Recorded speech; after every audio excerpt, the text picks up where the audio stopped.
పుష్పరాజ్ తగ్గేదేలే. పుష్ప తగ్గాడో లేదో తెలియదు కానీ చిక్కడపల్లి పోలీస్ అయితే తగ్గట్లేదు. సో సంధ్య 35mm 70mm థియేటర్స్ కి నోటీస్ పంపారు చిక్కడపల్లి పోలీసు. రీజన్ ఏంటంటే మొన్న జరిగిన ఇన్సిడెంట్ వల్ల మనందరూ తెలిసింది ఒక మహిళ చనిపోయింది. వాళ్ళ బాబు ఇంకా కోమాలో ఉన్నాడని చెప్తున్నారు కిమ్స్ హాస్పిటల్లో. దానికి రెస్పాన్సిబిలిటీగా చిక్కడపల్లి పోలీసు సంధ్యా థియేటర్ ఓనర్స్కి ఒక నోటీస్ పంపారు. దట్టు 10 daysలో రిప్లై ఇవ్వకపోతే లైసెన్స్ క్యాన్సిల్ చేస్తా అంటున్నారు. సో వాళ్ళ నోటీస్లో 11 points మెన్షన్ చేసి దానికి విత్ ఇన్ 10 days రిప్లై ఇవ్వమని చెప్పారు. సో ఆ 11 points ఏందని మనం డిస్కస్ చేద్దాం. అండ్ ఆల్సో జస్ట్ ఇన్ఫర్మేషనే కాదు, నా పాయింట్ ఆఫ్ వ్యూ కూడా చెప్తాను. సో నా ఒపీనియన్ వస్తే కమెంట్ చేయండి, లేదు రాంగ్ అనిపిస్తుంది అంటే అయినా కమెంట్ చేయండి. సో వాట్ వెంట్ రాంగ్ అది కూడా మనం డిస్కస్ చేసుకుందాం ఈ వీడియోలో. సో నా వీడియోస్ కానీ నా కంటెంట్ మీకు నచ్చితే సబ్స్క్రైబ్ చేయండి. So keep supporting me. So let's get into video first. Chikkadpally police ఒక నోటీస్ రిలీజ్ చేశారు. దాంట్లో 11 points మెన్షన్ చేశారు. సో ఫస్ట్ పాయింట్ ఏం మెన్షన్ చేశారంటే సంధ్య 70mm 35mm ఒకే ఎంట్రీ అండ్ ఎగ్జిట్ గేట్స్ ఉన్నాయి అండ్ రెండు కలిపి 2520 సీట్స్ ఉన్నాయి అని మెన్షన్ చేశారన్నమాట ఫస్ట్ పాయింట్. సో నా పాయింట్ ఆఫ్ వ్యూ ఏంటంటే 2500 కెపాసిటీ ఒక షో కానీ స్టార్ట్ అయినా కానీ ఎగ్జిట్ అయినా కానీ అంతమంది ఒకేసారి బయటికి రావడం పోవడం జరుగుతుంటుంది. బట్ ఇన్ని రోజులు తెలిసిందే కదా, సడన్గా ఈ ఇష్యూ వల్ల అది పాయింట్అవుట్ చేయడం అనేది కూడా కరెక్ట్ కాదు. ఎప్పుడో తెలిసిందే మనకు నోన్ ఇష్యూ. సో దాన్ని హైలైట్ చేయడం కూడా ఒకసారి మనం ఆలోచించుకోవాలి ఎందుకు హైలైట్ చేశారనేది. పాయింట్ 2 ఏం చెప్పారంటే సింబల్స్ లేవు, ప్రాపర్గా సైన్ బోర్డ్స్ లేవు. ఎంట్రీ ఎగ్జిట్కి ఎవరైతే థియేటర్కి వస్తున్నారో వెళ్తున్నారో వాళ్ళకి ప్రాపర్గా సైన్ బోర్డ్స్ లేవని చెప్పారు. సో ఇక్కడ అదే కదా, కొత్తగా ఏమీ థియేటర్ కట్టలేదు, కొత్తగా ఏదో ఫస్ట్ టైం థియేటర్కి ఎవరు వెళ్ళట్లేదు. ఎప్పటి నుంచో జరుగుతుంది, థియేటర్స్ షో చేస్తున్నారు, ఎప్పటి నుంచో ఆడ పబ్లిక్ మూవ్ అవుతున్నారు. ఏదో కొత్తగా ఫైండ్ అవుట్ చేసామనే పాయింట్స్ హైలైట్ చేశారు కానీ ఎప్పుడో మనకు తెలిసిందే కదా, సైన్ బోర్డ్స్ ప్రాపర్గా ఉండవు. సింగిల్ స్క్రీన్స్ అంటేనే ఊర మాస్ ఉంటుంది.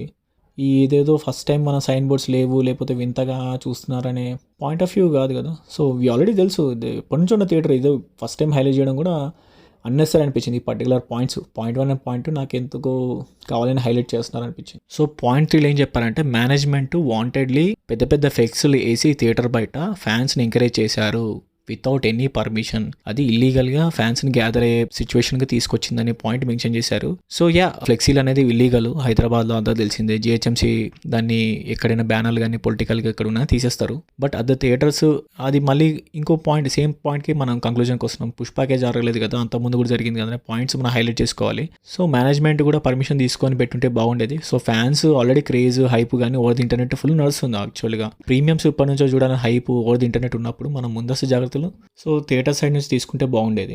పాయింట్ 4 ఇన్ఫ్రాస్ట్రక్చర్ బాగాలేదు. థియేటర్ ఇన్ఫ్రాస్ట్రక్చర్ అంతా సాటిస్ఫైయింగ్గా లేదు. లోవర్ బాల్కనీ గ్రిల్ గేటు సరిగ్గా లేదు. దానివల్ల ఓవర్ క్రౌడెడ్ వస్తే ఉన్న గేట్ కూడా ఇరిగిపోయింది పోయింది అనే పాయింట్ హైలైట్ చేశారు అన్నమాట. సో ఏదైనా ఒక లిమిటెడ్ వరకే ఎక్స్టెండ్ ఉంటుంది అన్నమాట. సో ఇక్కడ నా పాయింట్ ఆఫ్ వ్యూ ఏంటంటే ఏదైనా కానీ చైర్లు కానీ థియేటర్లో చైర్స్ కానీ గ్లాసెస్ కానీ out of limit out of control ఉంటే దాన్ని ఎవ్వడు ఏమీ ఆపలేడు. ఎందుకంటే అది మన చేతిలో ఉండదు. కొంతమంది వాంటెడ్గా చేయొచ్చు, కొంతమంది ఒకరి మీద ఒకటి పడిపోయి ఇరిగిపోయి ఉండడం వల్ల అది మన చేతిలో ఉండదు. మేనేజ్మెంట్ ఏం చేయలేదు, ఎందరూ ఏం చేయలేదు. అది కంట్రోల్ ఎప్పుడు చేయొచ్చు, మనం థియేటర్లో హైప్ ఇచ్చేటప్పుడు కానీ ప్రీమియమ్స్ వేసే ముందే కానీ మనం టికెట్ చూసుకొని అక్కడ మెయిన్ గేట్ దగ్గర అందరిని బ్లాక్ చేసుకుంటూ వచ్చే సరిపోయేది. కానీ అన్నీ ఏం జరగలేదు కదా. ఈ డీజే పెట్టుకుంటా డాన్సులు వేసుకుంటా నచ్చిన వాళ్ళందరూ. నేను ఒక రీల్ చూసిన, దాంట్లో ఏముందంటే థియేటర్లో టికెట్స్ లేని వాళ్ళు కూడా వచ్చి కూర్చొని సినిమా చూసినారు. సో అక్కడే మనం అర్థం చేసుకోవాలి ఎంత ఓవర్ క్రౌడెడ్ వచ్చినారంటే దానివల్ల ఏముంటాయి ఏమి ఇరిగిపోతాయి అనేది పాయింట్ 5. ఇది మేజర్ పాయింట్. థియేటర్ మేనేజ్మెంట్ అల్లో చూస్తున్నాడని ఏ ఇంటిమేషన్ మాకు ఇవ్వలేదు. అసలు ప్రాపర్గా ఎంట్రీ ఎగ్జిట్ యాక్టర్ వచ్చినప్పుడు ప్రాపర్ ఎంట్రీ ఎగ్జిట్ ఎక్కడ మెన్షన్ చేయలేదు. అండ్ ఆల్సో పలానా యాక్టర్ ఇక్కడ వచ్చి ఈ సీట్లో కూర్చుంటారు లేకపోతే ఇక్కడ కూర్చుంటారని అది కూడా ఇంటిమేషన్ లేదు అనే పాయింట్ హైలైట్ చేశారు అనమాట. ఇది మేజర్ పాయింట్. పైన 1 to 4 పాయింట్స్ అన్ని నార్మల్ పాయింట్స్. 5th పాయింట్ అనే major point. Without intimation actor ఎలా వచ్చాడు and without intimation entry exit వస్తే దాని తగ్గట్టు ప్లాన్ చేసుకుంటారు అన్నమాట. సో యాక్టర్ వస్తున్నారంటే పోలీస్ కానీ వాళ్ళ సెక్యూరిటీ మెంబర్స్ ఏం చేస్తారంటే ప్రాపర్ ప్లానింగ్ తోని ఎంట్రీ ఎగ్జిట్ పంపిస్తారన్నమాట, విఐపీస్ కానీ సెలబ్రిటీస్ కానీ. బట్ ఇక్కడ అవి ఏం జరగలేదు. అండ్ ఆల్సో అట్లీస్ట్ యాక్టర్ పలానా ప్లేస్లో కూర్చున్నాడని తెలిస్తే అక్కడ పోయి ఇంకా హై సెక్యూరిటీ ఇవ్వడం కానీ అక్కడ నుంచి ఈజీగా ఎంట్రీ ఎగ్జిట్ పాసిబిలిటీ ఉంటుంది అన్నమాట. సో ర్యాండమ్గా వచ్చేసి వెళ్ళారు అనే పాయింట్ ఇక్కడ హైలైట్ చేశారు. ఇప్పటిదాకా మెన్షన్ చేసిన పాయింట్లు ఇదే మేజర్ పాయింట్. ఇక్కడ నా పాయింట్ ఆఫ్ వ్యూ ఏంటంటే ఆల్రెడీ మనం చూసినాము, నేను ఆల్రెడీ ఇంటిమేషన్ ఇచ్చిన అల్లు అర్జున్ నుంచి ఒక లెటర్ వచ్చింది. మళ్ళీ మొన్న 2 days బ్యాక్ సంధ్యా థియేటర్ నుంచి మేము పర్మిషన్ క్యాన్సిల్ చేసామని వాళ్ళు ఒక లెటర్ రిలీజ్ చేశారు. సో ఇక్కడ లెటర్స్ వీలు అని కొట్టుకుంటున్నారు తప్ప మేజర్ పాయింట్ నేను డిస్కస్ చేస్తాను. అన్ని పాయింట్స్ తర్వాత యాక్చువల్ తప్పు ఎవరిది, హూ ఈజ్ రెస్పాన్సిబుల్ అని ఒక పాయింట్ నేను హైలైట్ చేస్తాను. పాయింట్ 6 వచ్చేసి థియేటర్ మూవీ మేకర్స్కి పర్మిషన్ ఇచ్చింది దేనికి, లైటింగ్కి, థ్రస్ పెట్టుకోవడానికి. దీనివల్ల హ్యూజ్ గ్యాదరింగ్ ఇంకెక్కువ అయింది అంటున్నారు. సో ఇక్కడ నా పాయింట్ ఏంటంటే లైటింగ్ కానీ డీజే అన్ని పుష్ప 2కే కాదు అంత మూవీస్ కూడా అయినాయి. సో అప్పుడు రెస్పాండ్ అయితే బాగుండేది, బట్ డ్యామేజ్ అయిపోయిన తర్వాత రెస్పాండ్ అయ్యారు, ఓకే ఫైన్. బట్ నేను అంటున్నాను ఏంటంటే మూవీ మేకర్స్, ప్రొడ్యూసర్స్ అయిన మూవీ మేకర్స్ ఈ ఎవరు ఫండింగ్ చేస్తారని చాలా మందికి డౌట్ ఉండొచ్చు. లైటింగ్ కానీ, డీజే కానీ, ఇవన్నీ ఫ్లెక్సీలు ఇవన్నీ ప్రొడక్షన్ హౌస్ నుంచే వస్తాయి అన్నమాట. సో వాళ్ళు ఓవర్ ది ఇంటర్నెట్ సర్క్యులేట్ అవ్వాలనే పాయింట్ వాళ్ళకు కూడా ఉంటుంది ప్రమోషన్లో భాగంగా. సో వాళ్ళు ఫండ్ చేస్తారు, అట్ ద సేమ్ టైం అది ఆడియన్స్ని అట్రాక్ట్ చేస్తుంది కాబట్టి అది expected. So producers crowd pull చేద్దామనే పాయింట్లతోనే డీజేలు కానీ, లైటింగ్ కానీ ఇవన్నీ పెట్టినారు. సో అది తెలిసిందే. సో అంతకుముందే మనము సలార్కి కానీ, కల్కి కానీ ఇట్లాంటి సినిమాలు కూడా చాలా వచ్చినాయి. సో అప్పుడే మనం బ్లాక్ చేసి ఉంటే ఇప్పటిదాకా ఉంచేది కాదు కదా. ఇన్సిడెంట్ అయితేనే మనం రెస్పాండ్ అయ్యారు. సో లెట్స్ ఇంకా వేరే పాయింట్స్ కూడా డిస్కస్ చేద్దాం. సో పాయింట్ 7 ఇది కూడా మేజర్ పాయింట్. ఇందాక మాట్లాడుకున్న 6th point normal, 5th point, 7th point చాలా మేజర్ పాయింట్స్. ఇక్కడ ఏం చెప్పారంటే అల్లు అర్జున్ వచ్చినప్పుడు ప్రైవేట్ సెక్యూరిటీ కూడా అల్లు అర్జున్తో పాటు థియేటర్లోకి వచ్చింది. సో అది నార్మల్ ఆడియన్స్కి ఇబ్బందిగా అనిపించింది అని పెట్టారు. థియేటర్లోకి వచ్చి అక్కడ ఉండడం కాకుండా నార్మల్గా లోపల సీటింగ్ దగ్గర కూడా వచ్చేసారు. అది అక్కడ ఉన్న ఆడియన్స్కి ఇన్కన్వీనియన్స్గా చేసింది, ఎవరిని పోకుండా కానీ రాకుండా ఇబ్బందిగా కలిగిందని మెన్షన్ చేశారన్నమాట ఈ పాయింట్. సో ఎప్పుడైనా మనం చూస్తే ప్రైవేట్ సెక్యూరిటీ అనేది గేట్ వరకే ఉంటారు అనమాట. వాళ్ళని థియేటర్స్ లోపలికి ఎలా వచ్చారనేది థియేటర్ మేనేజ్మెంట్ ఆన్సర్ ఇవ్వాలి. So point 5 and 7 responsible from Sandhya theatre అనమాట. సో ఈ 2 పాయింట్స్ మేజర్ పాయింట్స్. ఇది వాళ్ళు అప్డేట్ ఇవ్వాలన్నమాట. ప్రైవేట్ సెక్యూరిటీని ఎందుకు అలౌ చేశారు థియేటర్స్ లోపలికి, అండ్ ఆల్సో వాళ్ళకి టికెట్స్ ఉన్నాయా లేవో చూసుకోవాలి. సరే యాక్టర్ కోసం 2-3 పెడితే సరిపోతుంది, కానీ వాళ్ళందరూ నార్మల్ ఆడియన్స్కి మొత్తం బ్లాక్ చేశారు, ఇబ్బంది పెట్టారనే పాయింట్ హైలైట్ చేశారు అన్నమాట. సో పాయింట్ 8 ఇక్కడ సెక్యూరిటీ రీజన్స్ని రేజ్ చేశారు. ఎప్పుడైనా మనం మాల్స్కి వెళ్ళినా కానీ, థియేటర్స్కి వెళ్ళినా ఒక మెటల్ డిటెక్టర్ ఒకటి ఉంటుంది కదా, ఫ్రేమ్. డీమార్ట్కి వెళ్ళినా ఒక ఫ్రేమ్ ఉంటుంది కదా, దాని లోపల నుంచి మనం వెళ్తాం. సో ఇక్కడ థియేటర్ మొత్తానికి ఒకటి ఉంది అట్లా మెటల్ డిటెక్టర్ లాంటిది. అసలు దానిలో నుంచి ఆడియన్స్ వెళ్ళారా లేదా కూడా డౌటే. అండ్ ఆల్సో ఒక ఉమెన్కి సంబంధించిన చెకప్ కోసం ఎవరు లేరు, కర్టెన్స్ అట్లాంటివి. ఇప్పుడు మామూలుగా బాయ్స్ వెళ్తే మనం నార్మల్గా వెళ్ళిపోతాం, కానీ ఉమెన్స్కి ఒక కర్టెన్ వేసి కొంచెం వాళ్ళు కూడా చెకింగ్ చేస్తారు కదా, అలాంటిది ఏం లేదు అని ఇక్కడ పాయింట్ మెన్షన్ చేశారు. సో ఇక్కడ నేను చెప్పాల్సుకున్న పాయింట్ ఏంటంటే ఇప్పటి నుంచి ఎంటైర్ మాల్స్లో కానీ, థియేటర్స్లో కానీ యాక్షన్ తీసుకోవాలన్నమాట. ఇప్పుడు సెక్యూరిటీ కన్సర్న్స్ అనేవి ఇవే. రేపు పొద్దున ఏది ఇన్సిడెంట్ జరిగినా కానీ అప్పుడు రియాక్ట్ అయ్యే బదులు ఇలాంటివి ముందే ఫైండ్ అవుట్ చేసి, సెక్యూరిటీ రీజన్స్ అనమాట ఇది వెరీ హై రిస్కీ అనమాట. మెటల్ డిటెక్టర్స్లో లేకుండా మాల్స్లో కానీ, థియేటర్స్లో కానీ ఎక్కడ పబ్లిక్ ప్లేసెస్లో ఉండకూడదు. ఎందుకంటే which leads to very huge damage. Police అనే కాదు, మన పబ్లిక్ కూడా రియాక్ట్ అవ్వాలన్నమాట. ఎక్కడైనా మనకి అనిపించినాకో మనం ఇమీడియట్గా పోయి అక్కడ పైన ఉన్న అడ్మిన్ టీమ్కి వాళ్ళకి ఇలా రిపోర్ట్ చేస్తే బెటర్. సో ఇప్పటి నుంచి మనం కూడా పోలీసే చేయాలి అన్నట్టు అవ్వదు కదా. ఒక్కసారి మనకు కూడా మనకున్నంత స్థాయిలో ఉన్నంతలో మనము రిపోర్ట్ చేయడం కానీ, మనకి ఏదైనా నోటీస్ చేస్తే మనం అవతల వాళ్ళకి హయ్యర్ ఉన్న పొజిషన్స్ ఉన్న ఆ మాల్లో కానీ, థియేటర్లో కానీ మనం రిపోర్ట్ చేస్తే అది యూస్ఫుల్గా ఉంటుంది అన్నమాట. ఈవెన్ మీకు అనిపించింది అనుకోండి రెస్పాండ్ అవ్వట్లేదు అంటే ఒక ఫోటో తీసి ట్విట్టర్లో పోస్ట్ చేసి ఆ పర్టికులర్ ఏరియాలో ఉన్న పోలీస్ స్టేషన్ కానీ వాళ్ళని ట్యాగ్ చేస్తే అది మనకి బెటర్ఫుల్గా, సో అది మనకి హెల్ప్ఫుల్ అవుతుంది అన్నమాట. సో ఇది నేను చెప్పాలనుకున్న పాయింట్ ఇక్కడ. పాయింట్ 9 ప్రాపర్గా టికెట్లు చెకింగ్ చేసి పంపించలేదు లోపలికి. దానివల్ల నచ్చిన వాళ్ళు నచ్చినట్టు థియేటర్ లోపలికి వచ్చి సినిమా చూశారు. దానివల్ల చాలా మంది ఇబ్బంది పడ్డారని చెప్పారన్నమాట. నేను ఒక రీల్ చూశాను, దాంట్లో ఏమవుతుందంటే మన థియేటర్ పోతాడు, సీట్కి 2-3 కూర్చున్నారన్నమాట. So that is wrong, totally wrong. ఇది కూడా సిస్టమ్. సో ఇది is total failure from theatre side అన్నమాట. సో నచ్చినట్టు ఇవ్వాలని పడితే వాళ్ళని ఎట్లా పంపిస్తారనే పాయింట్ మనం క్వశ్చన్ చేసుకోవాలి. ఒక ప్రాపర్ చెకింగ్ ఉండాలి. ఏదో ఫస్ట్ ప్రీమియం కదా అని వదిలేయడం కాకుండా, ఇప్పుడు మాల్స్లోకి వెళ్తే వాడు అసలు ఉన్న టికెట్ని 2-3 సార్లు చెక్ చేస్తాడు.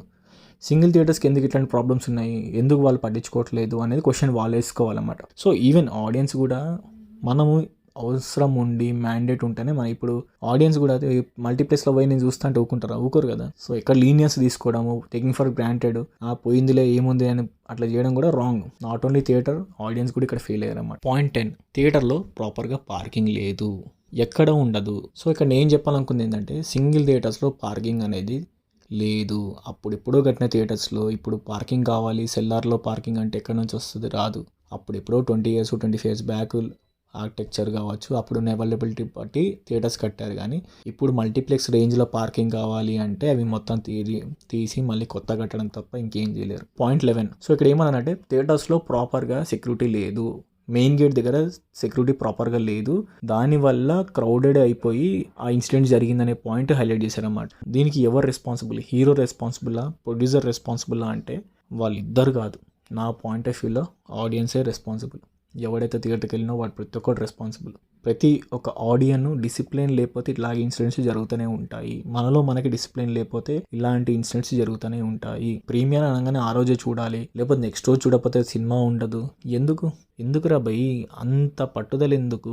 ఒకరి మీద ఒకటి తొక్కుకుంటా పోవడం ఎందుకు? లైఫ్ కన్నా సినిమా ఇంపార్టెంటా? నేను ఎవరికి క్వశ్చన్ అడగ, ఎవరైతే వీడియో వింటున్నారో వాళ్ళకే అడుగుతున్నా, ఒక లైఫ్ కన్నా సినిమా ఇంపార్టెంటా? ప్రతి దగ్గర నాట్ ఓన్లీ సినిమా, ఏది పడితే అక్కడ ఓవర్ క్రౌడెడ్ అయిపోయి యాంగ్జైటీతోని ఫస్ట్ డే చూడాలి, మనమే ముందు ఉండాలి, ఇప్పుడు కాకపోతే నెక్స్ట్ షో పోతావు, లేకపోతే రేపు పోతావు, అంత ఇమీడియట్గా ఏముంది, ఎక్కువ అగ్రెసివ్ అయిపోయి వాడి మీద వీడు పడిపోయి వీడు ఎందుకు? అక్కడికి ప్రాపర్ డిసిప్లిన్ లేదు. నేను నిజంగా చెప్తున్నా కదా, నేను అనుకోండి క్లాస్ బీక్తుండా ఏంద్రాబాయ్ వీడియో ఆన్ చేస్తే ఇవన్నీ చెప్తున్నా మాకంటే, ఎస్ నేను నిజంగానే క్లాస్, అక్కడ హీరో రెస్పాన్సిబుల్ కాదు, థియేటర్ రెస్పాన్సిబుల్ కాదు, పోలీసు వాళ్ళు కూడా రెస్పాన్సిబుల్ కాదు, మనమే రెస్పాన్సిబుల్. మన ఏదైనా ప్లేస్ పోతే ఒక డిసిప్లిన్గా మెయింటైన్ చేసుకుంటూ ఎందుకు ఉండలేకపోతున్నాం? సింగిల్ స్క్రీన్ దగ్గర ఎందుకు ఇట్లా వచ్చింది? మల్టీప్లెక్స్ దగ్గర పోయి మీరు మాట్లాడతారా? ఒక్కడైనా ఎలో చేస్తాడు టికెట్ లేకపోతే, గేట్ దగ్గర కూడా రానియాడు. ఇదేంటంటే టేకింగ్ ఫర్ గ్రాంటెడ్, ఎవడేమంటాడు రా బాయ్ మమ్మల్ని అని పోతారు. అయ్యా అమ్మాయి హైదరాబాద్ పోయి చదువుకోరా అంటే మనం చేసే పనులు ఇవి. ఏడ పడితే ఆడ వీడియోలు తీసుకోవాలి, మనమే ఫస్ట్ పోస్ట్ చేయాలి. ఆడేయడం పొద్దున్న చాయ్ అంటే అడిగి పోయి ఉరుకొని కూర్చుంటారు, బిర్యానీ అంటే ఆడ పోయి ఎగబడతారు. సినిమా అంటే ఉంటది, లైఫ్ లో మనకంటూ గోల్ ఉండదు. ఎప్పుడు హీరో గాని లేపడము, ఆని లేపడం, ఈని లేపడం, అంతేగాని మనం ముందడు పోదాం లైఫ్ లో అని ఒక పాయింట్ ఒకటి ఉండదు. రోడ్ పైకి వస్తేనేమో అడ్డదిడ్డంగా బండ్లు నడుపుతారు, ఒక్క డిసిప్లిన్ ఉండదు. ఎందుకు? ఇప్పుడు మన డిసిప్లిన్ ఉంది. సినిమా బుకింగ్ చేసుకునే థియేటర్ పోతే ఎన్ని లొల్లీలు ఉంటాయా? మల్టీప్లెక్స్ ఎందుకు ఉండవు ఇట్లాంటి లొల్లీలు? వాడు మిమ్మల్ని పక్క కూడా రానియాడు, పక్క ఊర అంటాడు, అక్కడ ఒక్కడు అడగాడు. సింగిల్ స్క్రీన్ రాగానే ఒక్కొక్కడు సీట్ల 3-4 కూర్చొని సినిమా చూస్తున్నారు. ఏమంటారు దీన్ని? ఒక డిసిప్లిన్ లేదు. ఎవడు ఫెయిల్ కాలే, మనమే ఫెయిల్ అయినాం. ఆమె చనిపోయింది, అలా బాబు కోమాలో ఉన్నట్టు ట్రీట్మెంట్ జరుగుతుంది. రేపు పొద్దున వాడు బయటకు వచ్చి వాడికి మమ్మీ ఏదంటే ఎట్లా ఎవడు చెప్తాడు? దానికి ఆన్సర్ ఎవడు? అక్కడ కింద పడిపోయిన వాళ్ళ కోసము తొక్కుకుంటూ పోయినారు, ఎవడు? ఆడియన్సే కదా. ఈవెంట్స్ అయినప్పుడు ఏడవడినా కానీ అంత హ్యూజ్ క్రౌడ్ ఎందుకో నాకు అర్థమయ్యట్లేదు. వీళ్ళ పని లేదా ఏందో నాకు అర్థం కాలేదు. మనం సెల్ఫ్ డెవలప్ చేసుకుందాము, కొంచెం మన టైం తీసుకుందాము, ఇవాళ కాకపోతే రేపు చూద్దాం రా భయ్. ఆ థాట్ ఎందుకు రావట్లేదు? మనం క్వశ్చన్ వేసుకోవాలి ఫస్ట్. వీన్ తప్పైంది, వాన్ తప్పైంది, ఇలా తప్పైందని వీళ్ళ పొద్దున్న నుంచి సాయంత్రం దాకా లైవ్ ఇచ్చుడు కాకుండా టీఎఫ్ఐ ఆడియన్స్ ఫెయిలియర్ అన్నమాట నా దృష్టిలో. ప్రీమియర్ కాకపోతే నెక్స్ట్ షో చూడరా భయ్. ఉండదా సినిమా థియేటర్లో? బుక్ తీసి చదువుకొని కొంచెం చేత కాదు, సెల్ఫ్ డెవలప్మెంట్ చేసుకుందాము, ఇవన్నీ ఉండవు. థియేటర్ పోవాలి, చిల్లర పనులు చేయాలి, అన్ని ఇక నెట్లో పెట్టాలి, ఇవన్నీ కాదు. లైఫ్ లో మనం ముందడ పోవాలనే పాయింట్ రావాలా. ఎక్స్ప్లోర్ చేయి, లైఫ్ అంటే ఏంది ఎక్స్ప్లోర్ చేయాలి. బయటికి పోరి, తిరుగురి, ట్రావెల్ చేయరి, సోలో ట్రావెల్ చేయాలంటే ఆడపోయి చిల్లర పనులు చేయకుండా ట్రావెల్ చేయండి. మనం ఏంది ఎక్స్ప్లోర్ చేసుకోవాలి లైఫ్ అంటే. మీరు అనుకోరు ఏంద్ర బయట సాగు కొడుతుంటారు అంటే, ఎస్ లైఫ్ అనేది ఎవరికి రాదు. ఉన్న ఒక లైఫ్ లో ప్రాపర్గా ఉండాలి. మనకి రైట్ లేదు కొన్ని లైఫ్ లో దూరి వాన్ లైఫ్ చెడగొట్టే రైట్ ఎవ్వనికి లేదు. మన లైఫ్ మన చేతిలోనే ఉంది, దాన్ని మనం చెడగొట్టుకుంటున్నాం అంతే. రేపు పొద్దునాళ్ళు బాబు లేసి వాళ్ళ అమ్మ గురించి అడిగితే ఎవడు రెస్పాన్సిబుల్? దానికి ఎవడు చెప్తాడు? తొక్కుకుంటా పోయి ఏమంటారు చెప్పు. ఇక థియేటర్ లో టికెట్ ఉన్నాడు కాకుండా మిగతా అందరూ ఎందుకు వచ్చారు థియేటర్ కి? ఒక దగ్గర ఆన్సర్ లేదు. సినిమా చూస్తూ కూర్చోరు అందరూ థియేటర్ లోపల. ఇంకా దీనికన్నా నేను ఇంకేం చెప్పలేను. మనకు అవసరం ఉంటేనే ఏదైనా పోవాలి, ఇవాళ కాకపోతే రేపు చూస్తాం. లైట్ తీసుకోవాలి కొన్ని. ప్రతిదీ మనం ఓవర్ ఎక్సైట్మెంట్ తో కానీ ప్రతిదీ ఉండొచ్చు, హీరో ఉండొచ్చు, ఫ్యాన్ ఉంటుంది, నేను యాక్సెప్ట్ చేస్తున్నాను. కానీ ఎంతవరకు తీసుకోవాలి అంతవరకే తీసుకోవాలి. లైఫ్ అనేది పుక్కడికి రాదు కదా. నేను నన్ను ఏమైనా అనుకోరు, కానీ ఇక మస్తు వీడియోలు పెడుతున్నారు. నేను ఇక అన్ని ఒపీనియన్ చెప్పి వాడు ఉన్న న్యూస్లు చదివి చెప్పడం కాదు, నేను ఒపీనియన్ చెప్తున్నా. నా ఒపీనియన్ ఏంటంటే ఎవడు రెస్పాన్సిబుల్ కాదు, మనమే రెస్పాన్సిబుల్గా. ఎవడైతే థియేటర్ పోయినా ప్రతి ఒక్కరు రెస్పాన్సిబుల్. అక్కడ ఇట్లాంటి ఇన్సిడెంట్స్ మళ్ళీ జరగద్దంటే ఏదైనా ఇష్యూ ఉందో, ఒక మాల్ పోయినాం, థియేటర్ పోయినాం, ఒక ప్లేస్ పోయినాం, రాబాయ్ ఈడ ప్రాపర్ సెక్యూరిటీ లేదు, రిపోర్ట్ చేయాలి. ఈడ చక్కగా అనిపిస్తలేదు రాబాయ్ అని రిపోర్ట్ చేయాలి. ట్విట్టర్లో కానీ ఆడిడ హ్యాండిల్స్లో ఫీడ్ చేస్తే అయిపోతుంది. సో నెక్స్ట్ టైం వాళ్ళు ప్రికాషన్స్ తీసుకుంటారు. అది కదా మనం చేయాల్సింది రెస్పాన్సిబుల్ సిటిజన్గా. ఏం చేస్తాం మనం? అవి ఏం చేయం, చిల్లర పనులు చేసుకుంటా సినిమా అంటే పోవుడు, బిర్యానీ అంటే పోవుడు. ఏం చెప్తాం? ఒక్కనికి ప్రాపర్ డిసిప్లిన్ లేదు. డిసిప్లిన్ ఉంటే ఈ ఇన్సిడెంట్ జరిగేది కాదు, ఆమె చచ్చిపోయేది కాదు. అవేర్నెస్ రావాలి రా జనాల్లో. అందరు బాగుంటారు, హీరో సినిమాలు తీసుకుంటాడు, థియేటర్లో ఇంకో సీన్ పోస్ట్ వేసుకుంటారు, ఎవరి పని చేసుకుంటారు. ఆగమేదంతా మనమే. సో నేను చెప్తున్నా డిసిప్లిన్ ఉండండి లైఫ్లో. ఎవరిదైనా లైఫే కదా.